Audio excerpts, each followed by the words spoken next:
My primary reason for choosing to practice in Mississippi would have to be family. I have a very close-knit family. I grew up with a significant number of my cousins, and I also wanted the same thing for my daughters. My second reason for practicing in Mississippi would be the need.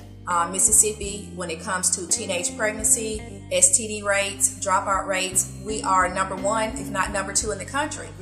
When it comes to great things like education scores, test scores, we're number 50, if not 49 in the country. So I'm hoping that by being in the Mississippi Delta that I can help reduce the teen pregnancy rate, reduce the STD rate, and also increase the graduation rate of our African American females.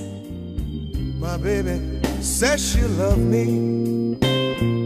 My general philosophy in prenatal care and labor is that it is a very natural process. I'm always an advocate for early and routine prenatal care, and I'm also an advocate for natural childbirth. I do believe in having babies in the hospital. People tend to think that pregnancy is normal and that complications can arise. However, when you're having your baby, and if you do have a complication, you really want to be somewhere where you can get the best care possible. And ultimately, that is to deliver a healthy and happy baby. My baby, squeeze me tight. Squeeze me tight. If a patient's pregnancy becomes high risk, she can expect to be seen more frequently in the office with visits every week. She can also expect to possibly have to go to the hospital once or twice a week for an ultrasound and for the infant to be monitored more closely. Also, women who are high risk also tend to be delivered early.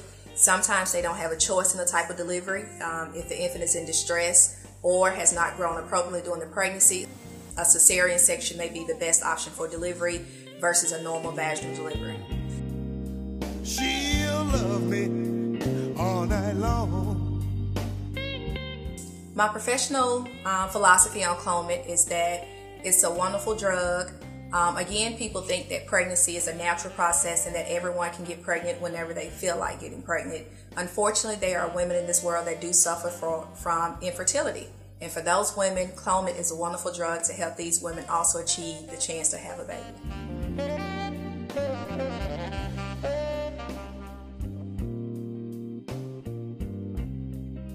Since I've been practicing medicine, I would say the most advanced medical intervention at this time has been 17-OHP, which is a progesterone injection that women receive monthly to prevent preterm birth. Not only does this help extend the women's pregnancy into either early preterm or late term, but also it gives the infant a better chance of surviving. These moms would originally probably have babies at 24 to 28 weeks, which will place an infant in the ICU for newborns for 30 to 60 days. Now these ladies are carrying their pregnancies to 37 weeks, and the newborns are going home with their mother.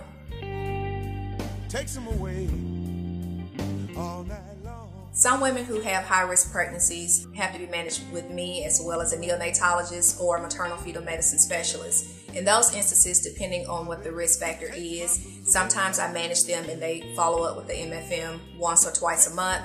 Sometimes we both follow them once a week, and sometimes I do have to transfer patients to a higher level of care. For instance, women who have HIV, they're best delivered in a tertiary care center where you can also have HIV specialists for the newborn. I love you. Childhood obesity and diabetes are increasing not only in the country, but especially again in the Mississippi Delta. Kids are eating more fast food, they're eating less healthier diets, and as a result, they're becoming obese, which predisposes them to diabetes. And not only is this a disease in childhood, but as these young girls become older, diabetes also makes them immediately a high-risk pregnancy. It also complicates pregnancy. Obesity also decreases your chance of fertility. I would love to develop a foundation for African American teens, predominantly females. And I would like to target the teen moms, not the young ladies that don't get pregnant, but the young ladies who had a child who still want to go on and better themselves.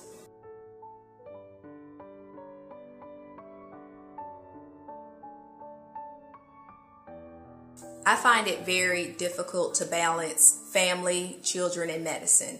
When you choose to go into medicine and you take the Hippocratic Oath, you've given your vow to help and serve others. And sometimes others come before your family. There have been times when I've had to leave holiday dinners, birthday parties, leave my children in the middle of bath time, homework, so that I can go take care of others.